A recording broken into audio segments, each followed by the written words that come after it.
个职业基金了？我他都翻了你。那是必然。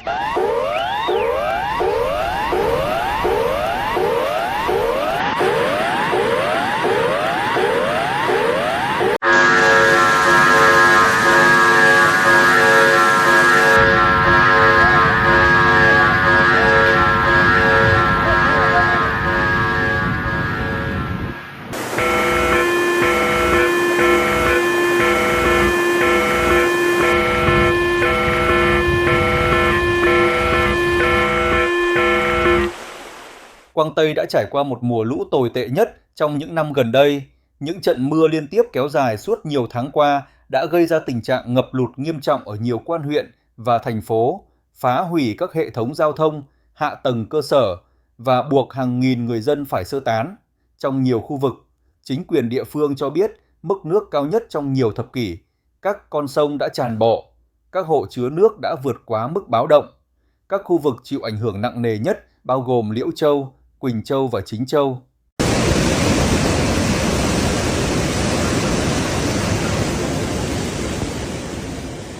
Tại thành phố Liễu Châu, tổng lượng mưa đã vượt quá 1 mét trong một tuần vào đỉnh điểm của trận bão, khiến hệ thống thoát nước không kịp xử lý và toàn bộ các khu vực dân cư dọc theo sông Lễ đã bị ngập sâu.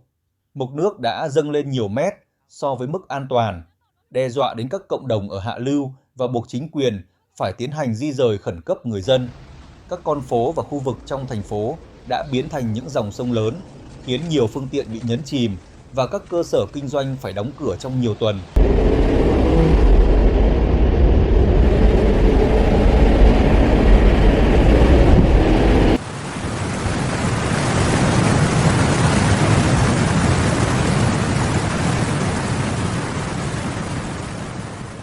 Các cánh đồng nông nghiệp xung quanh thành phố cũng bị ngập hoàn toàn, tạo ra mối lo ngại lớn về tổn thất mùa màng.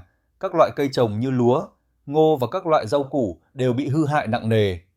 Ảnh hưởng trực tiếp đến sinh kế của người dân trong những tháng tới, lũ lụt không chỉ gây thiệt hại cho nông nghiệp mà còn phá hủy các cơ sở hạ tầng quan trọng như cầu công, đường xá và các công trình công cộng. Tại các khu vực ven biển như Chính Châu và Bệ Hải, mưa lớn đã làm gia tăng mức độ lũ lụt do các trận mưa ngắn nhưng cực kỳ dữ dội. Một số khu vực đã ghi nhận hơn 200 mm mưa chỉ trong 1 giờ, khiến các công trình phòng chống lũ bị vượt quá khả năng, tạo ra các dòng lũ bất ngờ cuốn qua các làng mạc. Chính quyền địa phương báo cáo rằng các cảng biển bị tắc nghẽn và các cộng đồng ngư dân bị thiệt hại nặng, trong khi các tuyến đường nội bộ nối các huyện với các trung tâm thành phố bị cắt đứt do ngập nước và sạt lở đất. Các dịch vụ cứu hộ gặp khó khăn trong việc khôi phục giao thông vì nhiều khu vực chỉ có thể tiếp cận bằng thuyền hoặc trực thăng.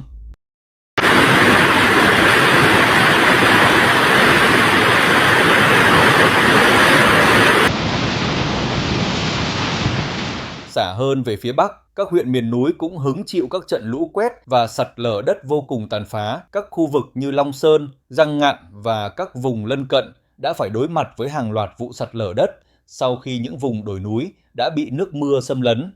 Những ngôi làng đã bị tàn phá hoàn toàn, gây thiệt hại về người mặc dù các biện pháp di tản trước đó đã được thực hiện. Những sự kiện này một lần nữa cho thấy sự dễ tổn thương của các cộng đồng miền núi trước những thảm họa địa chất bất ngờ do mưa lớn gây ra. Các đội cứu hộ đã được triển khai dọc theo các thung lũng sông, làm sạch đồng đổ nát và cung cấp nhu yếu phẩm cho các gia đình bị mắc kẹt.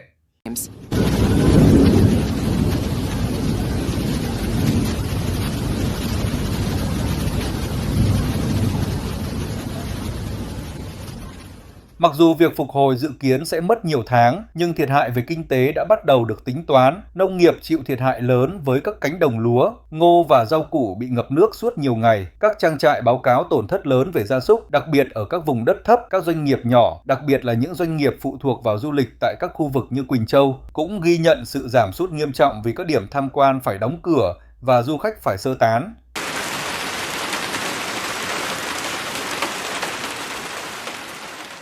Mặc dù thiệt hại nghiêm trọng, nhưng công tác ứng phó đã thể hiện được những điểm mạnh đáng chú ý. Việc huy động các dịch vụ khẩn cấp nhanh chóng, việc sử dụng công nghệ cảnh báo sớm và sự tận tâm của các nhân viên cứu hộ đã giúp ngăn chặn thảm họa lan rộng thêm. Tuy nhiên, với dự báo mưa lớn còn tiếp diễn vào cuối mùa hè, Chính quyền vẫn duy trì tình trạng báo động cao, các nơi trú ẩn vẫn được duy trì, các mạng lưới giám sát được mở rộng và công tác củng cố các tuyến sông, họ chứa tiếp tục được thực hiện.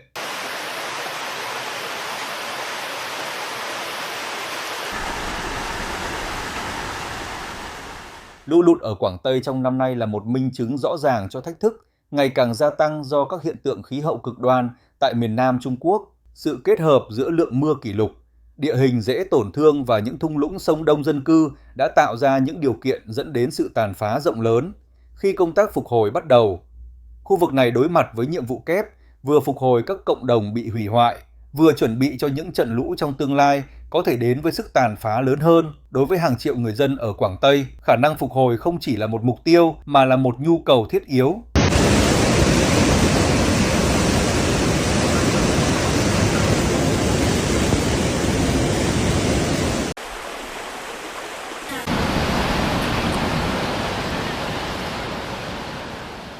Cảm ơn bạn đã theo dõi chương trình Thời tiết cực đoan, nơi chúng tôi phân tích các sự kiện tự nhiên khắc nghiệt nhất. Nếu bạn thấy video này hữu ích, hãy thích, bình luận và đăng ký. Sự hỗ trợ của bạn giúp kênh chúng tôi tiếp tục hoạt động. Hãy nhận chuông để không bỏ lỡ bất kỳ báo cáo rõ ràng và kịp thời nào. Lưu ý rằng một số cảnh quay trong video này có thể được sử dụng để minh họa và có thể không phản ánh chính xác sự kiện đã được mô tả. Hẹn gặp lại bạn trong video tiếp theo. Hãy giữ thông tin cập nhật, giữ an toàn nhé!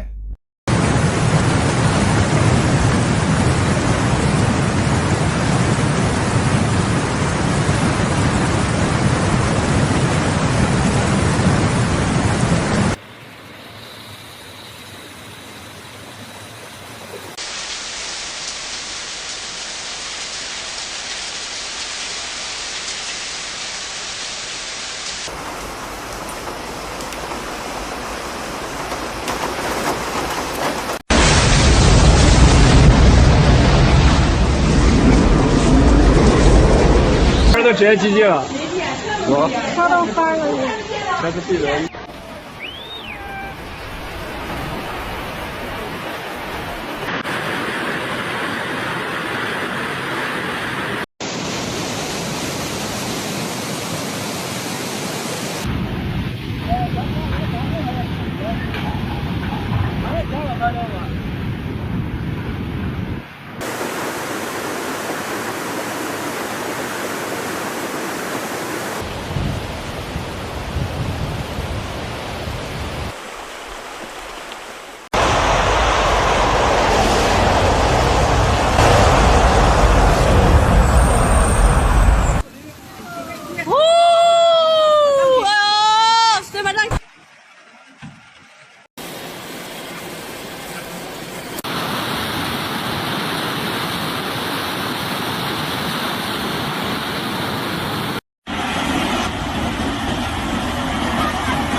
Guangdong Province, in southern China, is facing a severe flood that has spread from river basins to low-lying areas and even coastal towns. Guangdong is considered one of the country's greatest economic engines, home to megacities, export-oriented industries, and dense transport networks. Yet, this region carries a fragile hydrological system, shaped by the Pearl River as it flows into the South China Sea.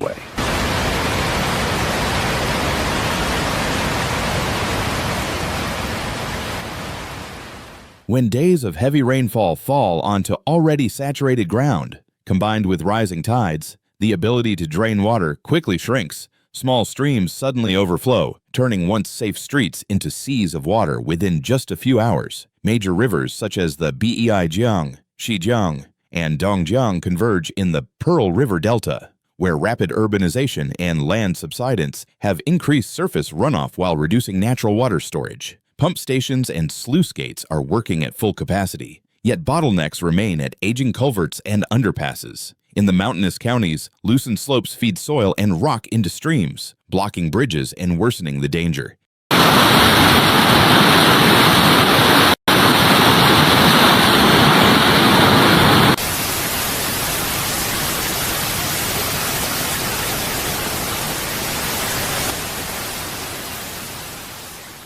Across the Delta Plains, floodwaters spread laterally, pooling across wide areas and making access difficult for rescue vehicles. Cities such as Guangzhou, Shenzhen, and Foshan have launched urgent measures. Urban authorities have closed flood-prone roads, redirected traffic, and erected temporary barriers at key underpasses.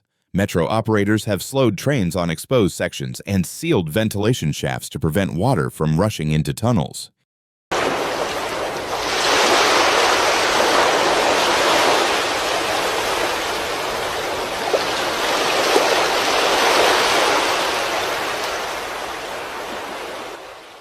Utility crews are working non-stop to protect substations, pump water out of cable vaults, and restore localized power outages. Emergency shelters have been opened, providing food, drinking water, sanitation kits, and charging stations. Many industrial parks across the Delta have suspended operations as a precaution. Electronics, textile, and appliance factories report delays as workers face travel difficulties and suppliers postpone deliveries. Cold chain warehouses and e-commerce hubs have rescheduled operations to protect perishable goods. Many riverfront warehouses have moved stock, forklifts, and diesel tanks to higher ground.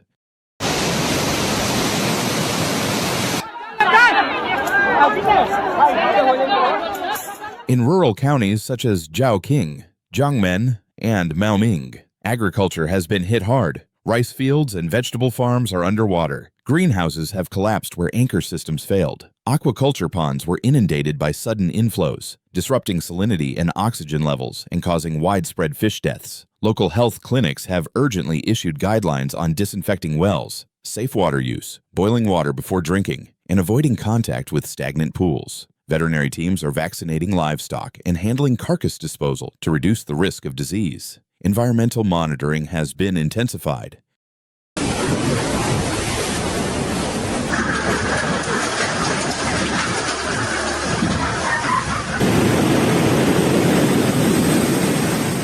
Floodwaters running through industrial zones carry oils, solvents, and construction runoff, increasing turbidity that clogs wetlands, which would normally slow the surge. Environmental agencies are sampling water at discharge outlets and drinking water intakes, especially at confluences where river currents meet tidal flows. Wastewater treatment plants have activated overflow protocols, using aeration to maintain effluent quality. Health authorities are reminding residents to heed early warnings, avoid riverbanks and underpasses, and switch off electricity at the main breaker if water enters a home. Drivers are urged never to cross moving water.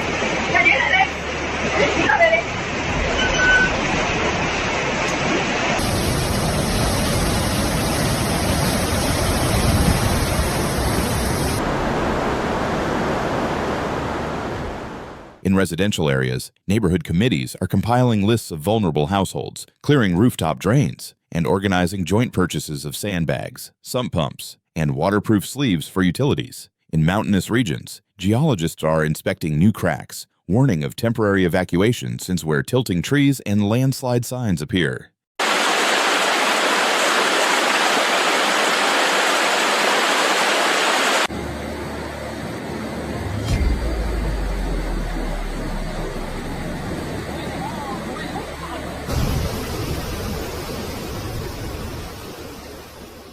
The economic damage is severe, but still manageable with government support. Insurance experts are documenting flooded ground floors, ruined inventory, and machinery downtime. Small businesses, the backbone of neighborhood employment, face the hardest recovery. Many operate only a single workshop or storefront, with no redundancy. The government is preparing emergency financial packages, tax deferrals, and low-interest loans to speed up repairs.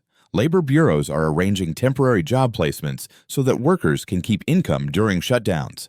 Reconstruction plans focus on long-term resilience. Cities are accelerating sponge city projects designed to capture and absorb rainwater before drainage systems are overwhelmed. River authorities are updating flood maps with new topography, reinforcing embankments, and creating overflow corridors for controlled discharge. Critical facilities such as hospitals, data centers, and transit control rooms are installing watertight doors and mobile pumping systems.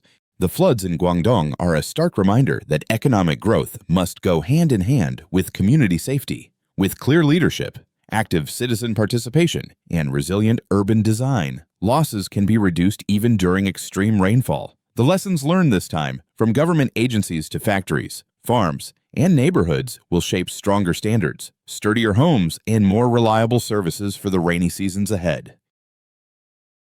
Thank you for following this report and for caring about those enduring difficult days in Guangdong Province. Your concern is a source of encouragement and helps ensure that relief reaches the people who need it most.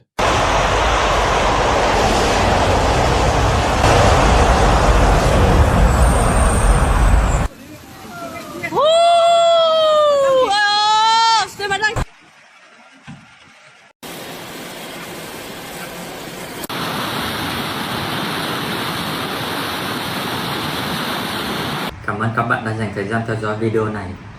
Những thảm họa thiên nhiên không chỉ là những con số, những hình ảnh thoáng qua, mà là nỗi đau, là mất mát của hàng triệu con người trên khắp thế giới. Hy vọng rằng qua video này chúng ta có thể có thêm sự đồng cảm, thêm nhận thức và cùng nhau hành động dù là nhỏ nhất để bảo vệ môi trường, giảm thiểu rủi ro và hỗ trợ cho những người đang chịu ảnh hưởng nặng nề trên khắp thế giới. Nếu bạn thấy nội dung này hữu ích, đừng quên chia sẻ để lan tỏa thông điệp nhân văn này. Một lần nữa xin chân thành cảm ơn và hẹn gặp lại trong những video tiếp theo.